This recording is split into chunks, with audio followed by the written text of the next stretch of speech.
Assalamualaikum, sampurasun, kumaha, daramang sadayana. Alhamdulillah, patepang deui kanggo diajar basa Sunda. Poe ayeuna urang diajar istilah kasehatan. Supaya orang dipaparin kaberkahan, mangga sadayana maca doa. Bismillahirrahmanirrahim. Mangga ku hidep titenan kalimah ieu. Geus 3 poe batuk teh cager-cager.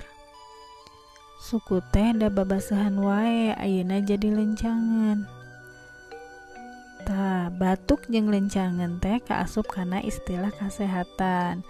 Istilah kasehatan teh nyaeta istilah anu aya patalina jeung kasehatan. Saha nu tos terang harti tina batuk jeung lencangan. Istilah kasehatan teh aya anu patali jeung ngaran kasakit, nu sok ngubaran, ngaran rupa-rupa ubar atawa istilah sejenna anu patali jeung kasehatan. Misalna batuk teh nyaeta kasakit lantaran aya gangguan dina tikoro. Tikoro teh nyaeta tenggorokannya.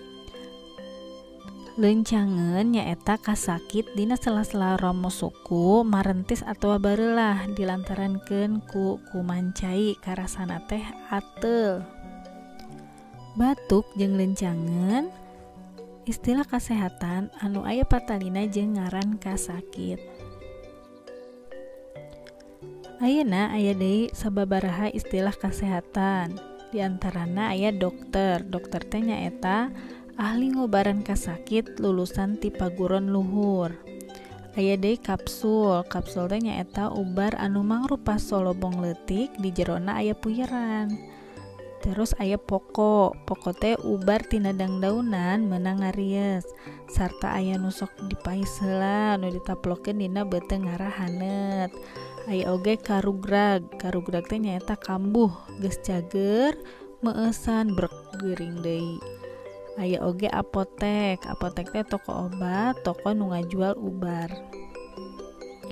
Tah, kanggo hidep kelas genep anu balager, pek ayeuna larapkeun kekecapan ieu dihandap kana kalimah. Tadi tos dijelaskeun arti tina masing-masing kecap dihandap ieu, nyaeta nu kahiji dokter, kadua kapsul, katilu poko, kaopat karugrag, jeung kalima apotek.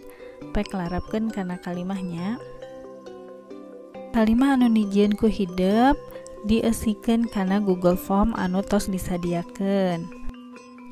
Alhamdulillah tos cekap sakitu pangajaran basa Sunda kanggo poe ayeuna, nyaeta istilah kasehatan. Hatur nuhun nya sadayana. Wassalamualaikum warahmatullahi wabarakatuh.